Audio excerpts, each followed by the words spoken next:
Olá pessoal, aqui é o professor Marcelo Pichero da Silveira, eu já peguei meu cafezinho e este é o canal Resenha Forense. De volta ao nosso CPC comentado. Se você gosta do canal, curta o vídeo, se inscreva, espalhe para seus amigos, ajude o Resenha Forense com apenas R$ 2 por mês no Apoia-se também, tá bom? Eu vou sair de cena e já vou colocar o quadro do comentário de hoje, né? Lembrando sempre que aqui não temos um curso de processo civil, meu objetivo não é esse, são apenas comentários práticos ao CPC e nós estamos na fase do CPC, né, no momento ali que o CPC trata dos atos processuais. Então, do ponto de vista teórico, é importante que vocês revisitem a teoria geral do fato jurídico, assunto reservado para o curso clássico de Direito Civil do canal Resenha Forense, que obviamente eu recomendo aqui, tá? Então vamos lá. A gente chegou aqui no capítulo 3, né, que vai falar dos prazos, seção 1, disposições gerais. Então agora, o longo tema aí dos prazos processuais, tá bom? Antes, um comentário, né? Olha só. Em regra, para cada ato processual a cargo da parte, há um prazo para sua realização. Se, para o ato, a lei prever prazo específico, se para o ato a lei prever um prazo específico, não há, ou melhor, não haverá, né? Não haverá mistério. Bastará observar o preceito legal respectivo. Exemplo: o MP, Ministério Público, né? Intervindo como fiscal da ordem jurídica, depois de intimado, terá prazo de 30 dias para manifestação. Artigo 178 do CPC, que já foi estudado aqui, né? A essa altura, dispensada a leitura do dispositivo. Embora a nossa leitura não seja preguiçosa, né? Eu acho que não há necessidade. Então vamos começar pelo começo, obviamente, né? Artigo 218. Os atos processuais serão realizados nos prazos prescritos em lei, certo? Mas aí pode acontecer de a lei ser omissa, e aí o código resolve também esse problema, né? Quando a lei for omissa, o juiz determinará os prazos, né? Mas ainda assim, o próprio juiz pode ser omisso, assim como a própria lei. E mais uma vez, o assunto é resolvido no CPC. Quando a lei ou o juiz não determinar prazo, as intimações somente obrigarão a comparecimento após decorridas 48 horas. Na verdade, eu queria até comentar antes o parágrafo 3º, né? Vamos fazer o seguinte: esquece o parágrafo 2º por enquanto. Vamos isolá-lo. Vamos fazer o seguinte, ó. Eu acho que topograficamente fica mais interessante a ler assim, ó. Manda para cá. Vamos ler o parágrafo 1º conectado com o parágrafo 3º. Faz muito mais sentido, ó. Quando a lei for omissa, o juiz determinará os prazos em consideração à complexidade do ato. Agora, inexistindo preceito legal ou prazo determinado pelo juiz, então o parágrafo 3º fica muito mais harmonioso nessa região, se ficasse nessa região, né? O ideal seria que aqui fosse um parágrafo 2º, né? Mas enfim, inexistindo os dois, então será de 5 dias o prazo para a prática do ato processual a cargo da parte. Então, a lei falou, olha a lei. A lei não falou, desculpe, fala o juiz. O juiz e a lei não falaram, 5 dias, tá? É a válvula de escape. Sempre 5 dias, quando ninguém fala nada, tá? Aí agora sim, né, o parágrafo 2º, ó. Quando a lei ou o juiz não determinar o prazo, o que de algum modo entra nesse contexto, né? Intimações somente obrigarão a comparecimento, vou destacar a comparecimento, após decorridas 48 horas. Aí é a obrigação de comparecimento, né? Compareça ao fórum para assinar um documento. Então, essa intimação só obrigará após decorridas 48 horas. Essa é a ideia. Então, eu inverti aqui a ordem dos parágrafos para fins didáticos, tá? Obviamente, a lei não tem essa inversão. Na minha opinião, seria melhor o parágrafo 3º virar o parágrafo 2º e o parágrafo 2º virar o parágrafo 3º, né? Nessa ordem que está aí na lousa. Parágrafo 4º do 218. Será considerado tempestivo o ato praticado antes do termo inicial do prazo. Então, aqui o parágrafo 4º. Eu vou comentar assim, ó. Por questões que me parecem evidentes, a lei considera tempestiva a prática do ato antes do início da contagem do prazo processual. É o que eu falo no parágrafo 4º, né? Parece-me que esta previsão significa uma reação dos processualistas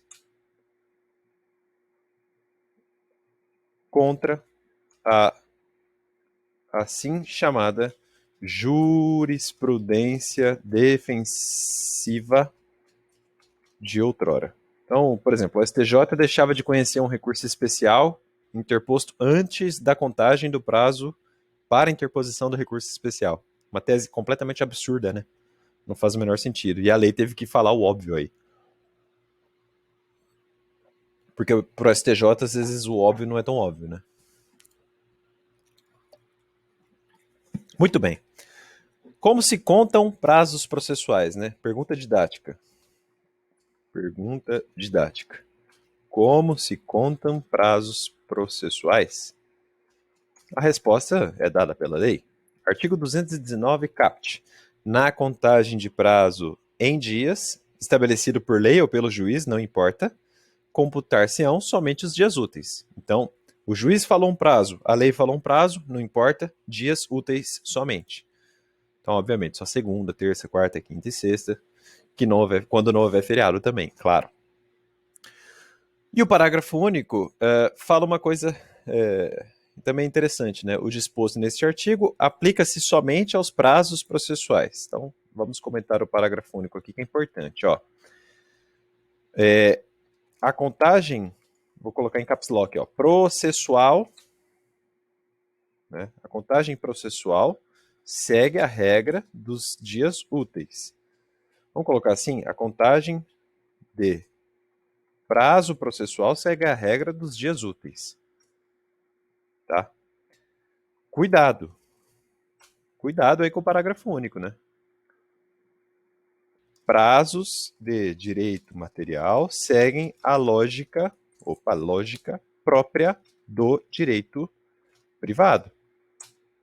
Exemplo: após o cumprimento da liminar de que trata o Decreto-Lei número 911 de 1969, que estabelece normas do processo de alienação do processo de alienação fiduciária de bens móveis, na verdade, que estabelece normas a respeito da alienação fiduciária de bens imóveis e também a respeito, ou melhor, só aí também, né? E também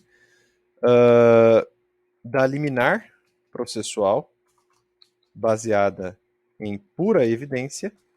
Tá? Para quem não está ligando o assunto ao nome, eu estou falando aqui daquela busca e apreensão de alienação fiduciária envolvendo automóvel, né? É frequente, muito frequente no dia a dia forense, né? Quem aliena veículo aí por alienação fiduciária, se não pagar a conta, vai se deparar com uma busca e apreensão provavelmente pautada pelo rito aí, né, do Decreto-Lei 911 de 1969. E olha só, depois de cumprir a liminar, de cumprida a liminar, né, o devedor fiduciante, provavelmente o seu cliente aí na prática, tem 5 dias para, abre aspas, pagar a integralidade da dívida pendente, segundo os valores apresentados pelo credor fiduciário na inicial. Fecha aspas, oh meu Deus, inicial, fecha aspas, é o parágrafo 2º do artigo 3º do referido diploma legal, né, do Decreto-Lei 911. Se, hipoteticamente, este prazo começa na sexta-feira, dia útil, ele cessa já na terça-feira seguinte, pois tem natureza material e não processual. Segue a lógica do artigo 132 do Código Civil, fluindo também no sábado e no domingo. Deu para entender? Aquele prazo de purgar a mora é um prazo de direito material, portanto. São 5 dias corridos e não dias úteis, tá? Nesse exemplo aí, nesse caso aí. Muito bem. Artigo 220. ele trata da assim chamada, ou melhor, das assim chamadas férias forenses. Uma conquista da OAB, principalmente, né? No Código de Processo Civil de 2015. Férias forenses. Suspende-se o curso do prazo processual nos dias compreendidos entre 20 de dezembro e 20 de janeiro, inclusive. Então, 20 de dezembro até 20 de janeiro, férias forenses. Tá? Não tem segredo, não. Parágrafo 1º. Ressalvadas as férias individuais e os feriados instituídos por lei, juízes, membros da MP, né, promotores de justiça, portanto, e procuradores da República, no caso do MPF, enfim, membros da MP em geral, membros da Defensoria, defensores públicos, né, e da Advocacia Pública, assim como auxiliares da Justiça, assessores, oficiais de justiça, etc., exercerão suas atribuições durante o período previsto no CAPT. Então é o plantão, né? Você não pode parar a justiça completamente. As férias existem, em regra, todo mundo gosta de férias, mas ainda assim há um revezamento interno no tribunal, tá? Sempre haverá alguém trabalhando. Tem que ter alguém trabalhando, né? Parágrafo 2º. Durante a suspensão do prazo, não se realizarão audiências nem sessões de julgamento. Então, durante a suspensão do prazo, não se realizarão audiências nem sessões de julgamento. O juiz não pode marcar audiência nesse período. Se marcar e faltar, não haverá preclusão, porque é a nulidade do ato do juiz. Tá? Certo? Artigo 211 agora. E aqui eu vi que tem um artigo, eu esqueci de colocar na lousa, mas eu vou buscá-lo depois. Então, olha só, 221. O 221, vamos colocar assim, ó, ele fala de suspensão do prazo diante de obstáculo criado contra a parte. Suspensão de prazo criado... suspensão do prazo diante de obstáculo criado contra a parte. Agora sim. 221, CAPT.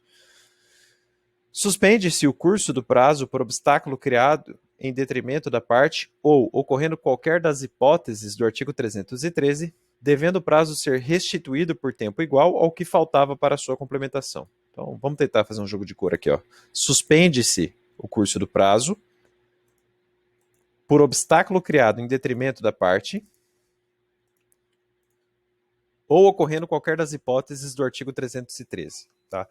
Tentei separar aí por informações. Vamos fazer um comentário? E aí eu vou falar do 213. Ó. Temos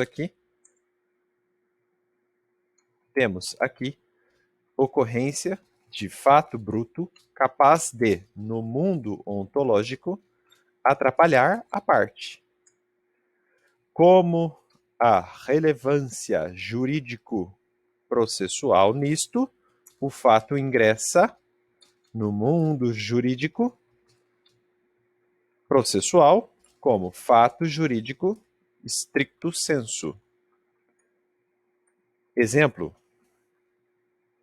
no dia fatal do prazo, último dia no termo final, no dia fatal do prazo para manifestação sobre algo do processo, a parte depara-se com problemas na plataforma online criada pelo tribunal. Aqui no Paraná é o Projude, né? É dever do juízo restituir à parte o mesmo prazo que lhe faltava para cumprimento da intimação. Certo? Legal, né? Deixa eu pegar o 313 e jogar na lousa. Eu peço desculpas pelo lapso, né? Eu deixei de colocar. Geralmente eu faço isso antes. Peço só um pouquinho de paciência aí para vocês. Estou indo lá no CPC do Planalto. Aqui, ó. Suspende-se o prazo. É um dispositivo longo até, tá? Vou pegar só o CAPT e os incisos, tá? Tem mais coisas nele, mas como a gente vai comentar depois, não há necessidade de ficar lendo tudo, não, ó. Tá aí, ó. Peguei lá do CPC. Agora, fresco. Reduzir um pouquinho a letra, ó. Então, como o 313 está aqui citado, né, ó, suspende-se o curso do prazo, a gente já falou aqui, por obstáculo criado em detrimento da parte, ou ainda ocorrendo qualquer das hipóteses do 313. 313 está aqui, ó. Suspende-se o processo. Número 1. pela morte ou pela perda da capacidade processual de qualquer das partes, do representante legal ou de seu procurador. 2. Convenção das partes, é um negócio jurídico processual. 3. Arguição de impedimento ou de suspeição, que a gente já estudou. 4. Admissão de incidente de resolução de demandas repetitivas. O pessoal gosta de usar a sigla, né? IRDR. Então, o IRDR é admitido. O primeiro grau suspende tudo, né? 5. Quando a sentença de mérito, número 1, depender do julgamento de outra causa ou da declaração de existência ou de inexistência de relação jurídica que constitua o objeto principal de outro processo pendente. Letra B, tiver de ser proferida somente após a verificação de determinado fato ou produção de certa prova, requisitada a outro juízo. 6. Motivo de força maior, força maior. 7. Quando se discutir em juízo, questão decorrente de acidentes e fatos da navegação de competência do Tribunal Marítimo. 8. Demais casos que este código regula, e há outros casos, a gente vai estudar, obviamente, né, comentando o CPC. 9. Parto ou concessão de adoção. Pelo parto ou pela concessão de adoção, quando a advogada, aqui está falando da mulher, né, a advogada responsável pelo processo, constituir a única patrona da causa. Então tem que ser a única patrona da causa. E 10, quando o advogado, agora falando do homem, né, constituir o único patrono da causa e tornar-se pai. Aqui, por uma interpretação lógico-sistemática, tornar-se pai ou pela via da adoção ou por via natural, né? Ele é pai biológico, tá? Muito bem. Deu para entender, né? Então, todos esses casos aí são casos de suspensão processual também.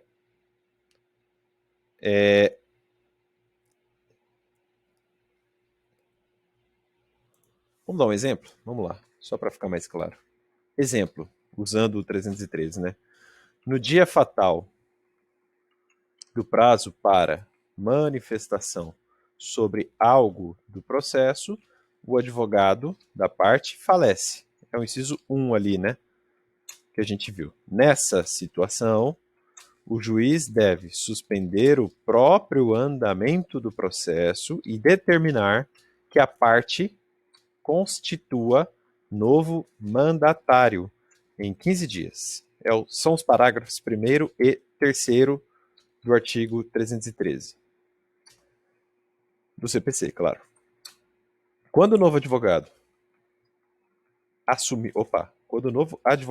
assumir a posição do patrono anterior, a parte terá o mesmo prazo que lhe restava. Então tem que tomar cuidado, né? Se restava só um dia, vai ter só um dia. Não vai renovar, tá? Assim, antes de juntar sua procuração aos autos, deve o novo patrono tomar cuidado, porque se der por intimado, terá o prazo que restava antes. No nosso exemplo, apenas um dia, porque o advogado anterior faleceu no dia fatal, como dito. Certo? Agora vem o parágrafo único do 221. Suspendem-se os prazos durante a execução de programa instituído pelo Poder Judiciário. Então, um exemplo aqui, ó. Exemplo.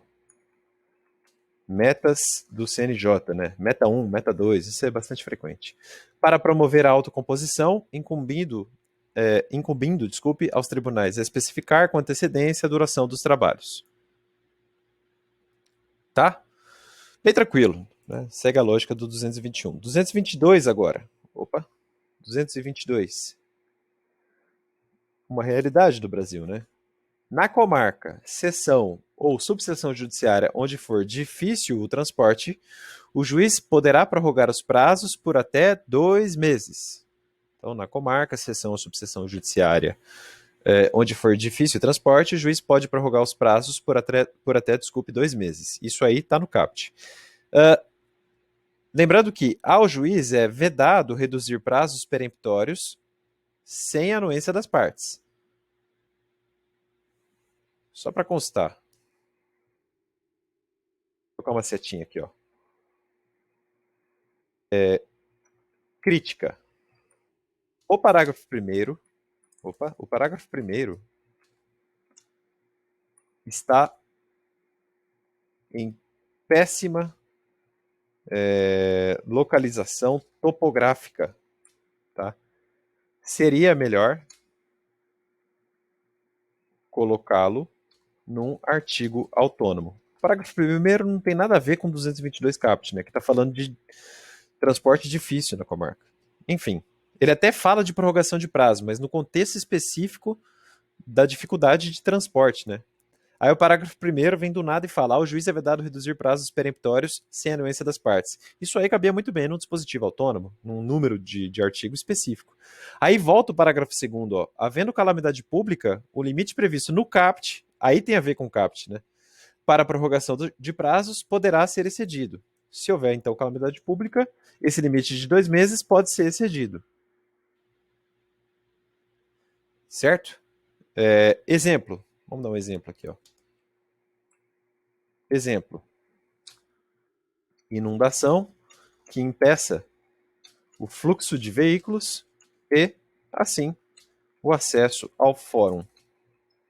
O juiz pode extrapolar a margem dos 2 meses. Mas olha como o parágrafo primeiro está fora de contexto, né? Ficou mal posicionado. Não está muito bom, ele merecia um artigo autônomo. Tudo bem, não tem problema. Vamos adiante. Artigo 223, né? Aí uma pergunta didática, ó. E se a parte perder seu prazo? E se a parte perder seu prazo? Aí vem o 223 e responde, ó. Decorrido o prazo, extingue-se o direito de praticar ou de emendar o ato processual, independentemente de declaração judicial. Então, olha aqui, ó. Se não depende da declaração, ou seja, a preclusão é ex lege. Não depende de decisão do juiz.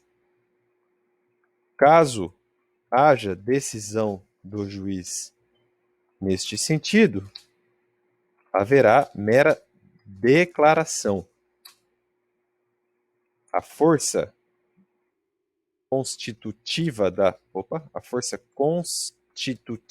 preclusão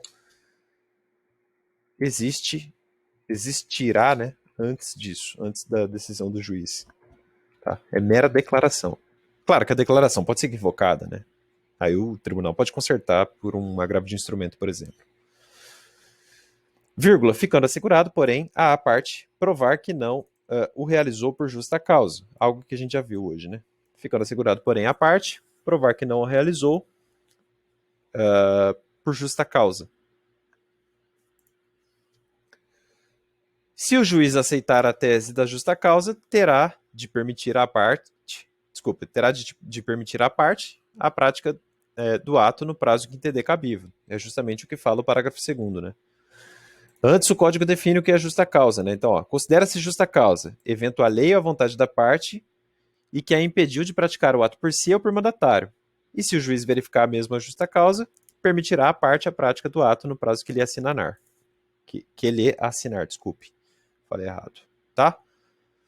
Tranquilo, né, pessoal? Não tem segredo, não. Basta ler a lei.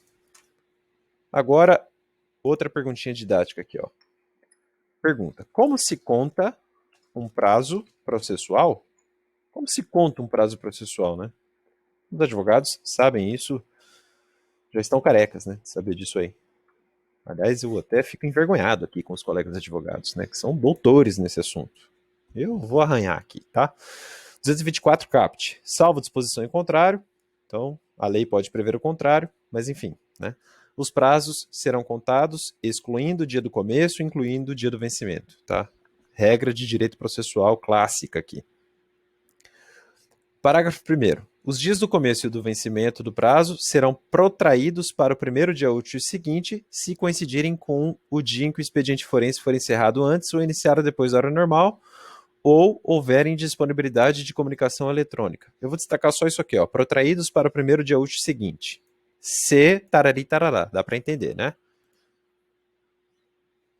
Parágrafo 2º. Considera-se como data da publicação o primeiro dia útil seguinte ao da disponibilização do Diário de Justiça Eletrônica, é o DJE, né? Parágrafo 3º. A contagem do prazo terá início no primeiro dia útil que seguir ao da publicação. Tá? Então, Não ensinei nada de novo aqui para vocês, é algo comezinho mesmo, tá?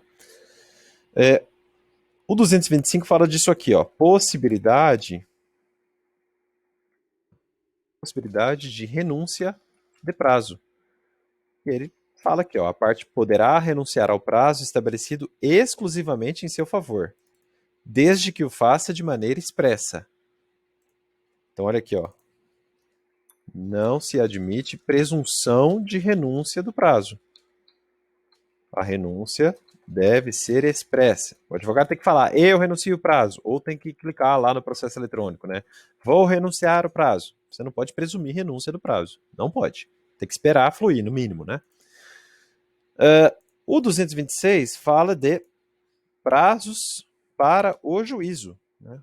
O juiz também vive de prazos, por que não? O juiz proferirá, olha como o código é fofinho, né? Despachos em 5 dias, decisões interlocutórias em 10 dias, sentenças em 30 dias. Nossa, que fofo. Lembrando que, obviamente, né? Lembrando que, claramente, evidentemente, temos aqui prazos chamados pela doutrina de impróprios. Do ponto de vista processual, não há consequência pelo seu descumprimento. Aliás, né, olha o que fala o 227. Em qualquer grau de jurisdição, havendo motivo justificado,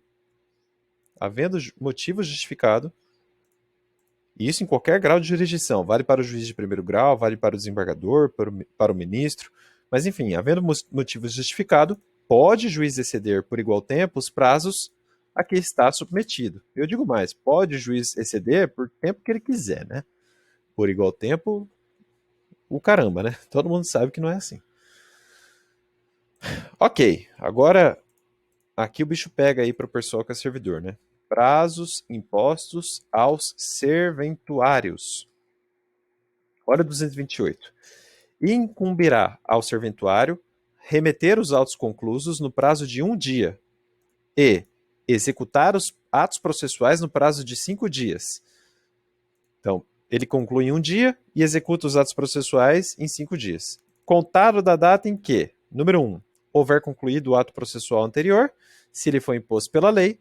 2, tiver ciência da ordem quando determinada pelo juiz. Hoje, com processo eletrônico, não tem nem como dar migué, né? Aparece lá que o cara leu, ele tem que cumprir. Tá? Ao receber os autos, o serventuário certificará o dia e a hora em que teve ciência da ordem referida no inciso 2, que está aqui, né?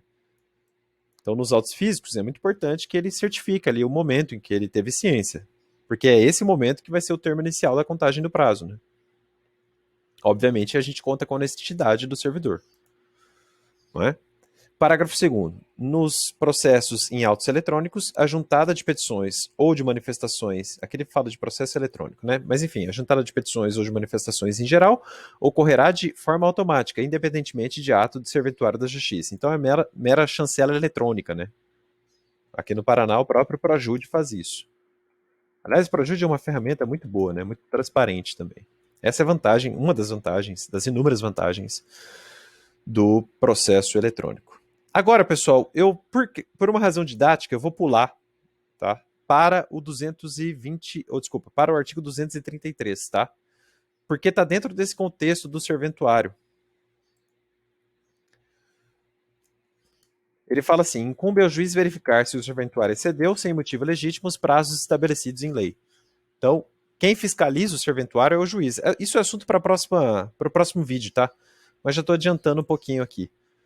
E quando eu gravar o próximo vídeo, eu vou lembrá-los do vídeo que agora eu estou gravando, né? Para que vocês possam concatenar aí um dispositivo com o outro. Aí o parágrafo 1º fala da conduta do servidor negligente, né? Ele é bastante austero. E o parágrafo 2º também fala desse assunto. Mas enfim, né?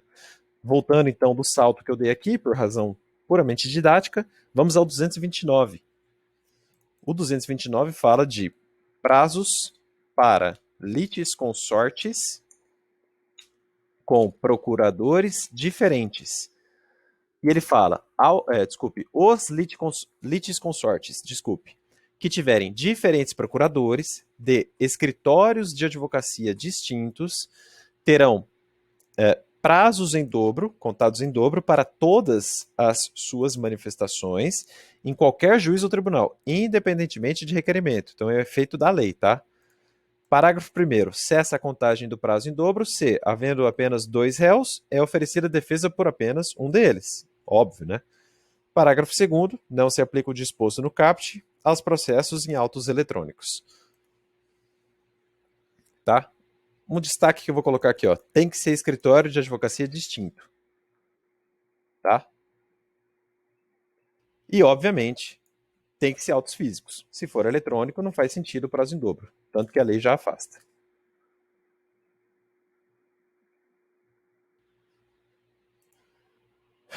Vou colocar uma observação aqui, ó, no parágrafo 1º. Ó. Segundo penso,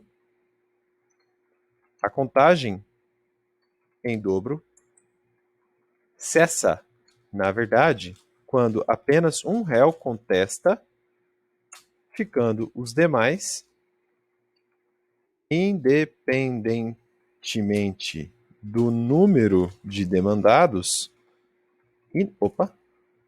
inertes. Exemplo. Há 3 réus e só um contesta. Não há, daí em diante, prazo em dobro. Esta interpretação é teleológica. O fim da lei é o de possibilitar a ampla defesa de litisconsortes com advogados de diversos escritórios. E de qualquer maneira, né, com o avanço aí das plataformas online de processo, a previsão tende a ficar obsoleta, tá? Justamente por conta aqui do parágrafo 2º, né? Sem nenhum segredo, ok? Diversos escritórios, escrevi errado aqui, escritórios, tá? Muito bem. Segundo penso, a contagem dobro cessa. Na verdade, quando apenas um réu contesta, uma vírgula aqui, né? Vírgula, ficando os demais inertes. Ficando os demais independentemente do número de demandados inertes. Artigo 230 agora. Vamos colocar assim, ó. Termo a quo dos prazos processuais. Varia conforme a situação processual. Porque olha só o que fala o 230. O prazo para a parte, procurador, advocacia pública, defensoria pública e MP será contado da citação da intimação ou da notificação. E, salvo exceções, né, considera-se dia do começo, então a regra está aqui, ó. Considera-se dia do começo do prazo. Número 1. Data adjuntada aos autos do aviso de recebimento. Quando a citação ou a intimação for pelo correio, então é do dia que juntar o AR. 2. Data adjuntada aos autos do mandado cumprido, quando a citação ou a intimação for por oficial de justiça. Aqui eu vou colocar uma observação. Essa disposição do inciso 2 abrange também a citação com hora certa, que está no parágrafo 4º. Como diz o parágrafo 4º, né? A gente vai estudar a citação daqui a pouco, acho que daqui a 2 vídeos. 3. Data de ocorrência da citação da intimação, quando ela se der por ato do escrivão ou do chefe de secretaria. 4. Dia útil seguinte ao fim da dilação assinada pelo juiz, quando a citação ou intimação for por edital. 5. Dia útil seguinte à consulta ao teor da citação da intimação ou ao término do prazo para que a consulta se dê, quando a citação e intimação for eletrônica. 6. Data de juntada do comunicado de que trata o artigo 232, ou, não havendo esse, data de juntada da carta aos autos de origem devidamente cumprida quando a citação ou intimação se realizar em cumprimento de carta. O 232 está aqui, tá? Já já a gente lê ele. Vamos adiante. 7. Data de publicação. Quando a intimação se der pelo Diário da Justiça impresso ou eletrônico. E último, 8, data da carga, né? Dia da carga, quando a intimação se der por meio da retirada dos autos em carga do cartório ou da secretaria. Isso aqui tem que ser decorado, tá? Mas é meio instintivo, assim. Tudo tem uma razão de ser aqui. Parágrafo 1º. Quando houver, vamos colocar didaticamente, ó, pergunta. E quando houver mais de um réu? Como é que fica, né? E o parágrafo 1º responde. Quando houver mais de um réu, o dia do começo do prazo para contestar corresponderá à última das datas a que se referem os incisos 1 a 6 do caput. Então, por exemplo, vamos colocar o exemplo aqui, ó. Exemplo. Há 2 réus e ambos são citados por correio. Um AR citatório, né, do correio é juntado aos autos no dia 22 de maio de 2017, segunda-feira.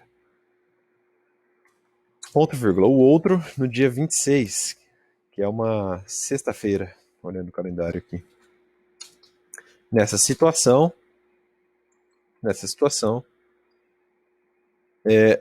o primeiro dia de contagem do prazo para contestar será, para ambos os réus, né, o dia 29, segunda-feira. Inclui, né, o final de semana, obviamente, que é o primeiro dia útil seguinte ao dia em que se juntou a última citação. Tá? Obviamente, isso também vale aí, né, para as intimações e citações realizadas pelo oficial de justiça, lá do inciso 2, né, pela secretaria, através da certidão do escrivão, ali no inciso 3, ó. Para citações por edital, no inciso 4, citações eletrônicas, no 5, e atos citatórios realizados em cartas, né, precatória, rogatória ou de ordem, inciso 6, tá? É só adaptar. O parágrafo 2º, então, vou colocar aqui, ó.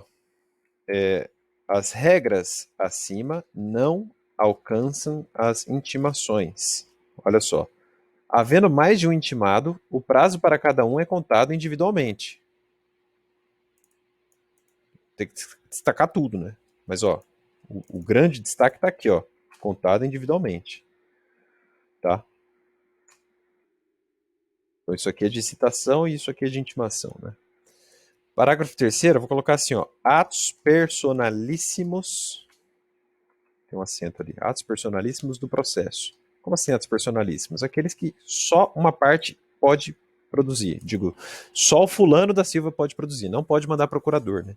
Por exemplo, votar é um ato personalíssimo, né? Você não manda alguém votar no seu lugar.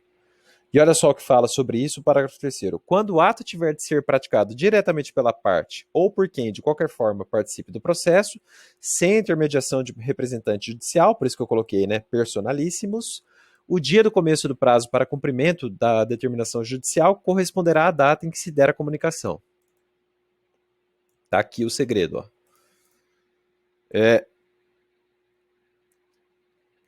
Vamos fazer um comentário. A regra, vamos colocar assim, esta regra tem relevância prática, por exemplo, na tutela da obrigação de fazer imposta ao réu que tenha de cumprir o ato por ele próprio para que o direito assegurado ao autor seja protegido. Assim que o réu for intimado da determinação judicial, assim que o réu for intimado da determinação judicial, o prazo começa a fluir. Tá?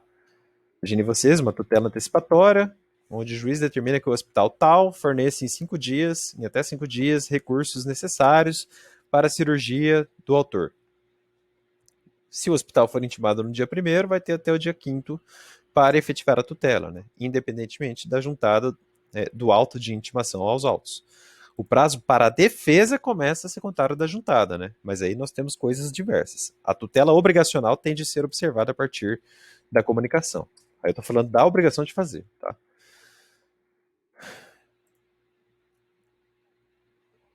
Parágrafo 4º, aplica-se o disposto no inciso 2 do caput à citação com hora certa. Eu já falei dela, né?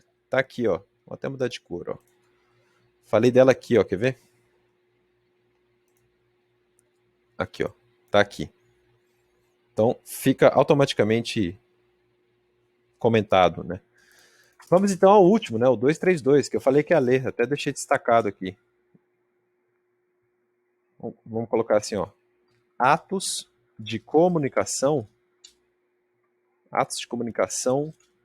em cartas. Nos atos de comunicação por carta precatória, rogatória ou de ordem, a realização da citação da intimação será imediatamente informada por meio eletrônico pelo juiz deprecado ao juiz deprecante. Certo? Bem tranquilo. Eu volto no próximo vídeo para falar de verificação de prazos e de penalidades com vocês. Deixa eu voltar aqui a lousa. Certo, meus amigos, é isso aí. Um abraço forte. Eu sei que hoje foi um pouco mais longo, né? Até o próximo encontro. Tchau, tchau.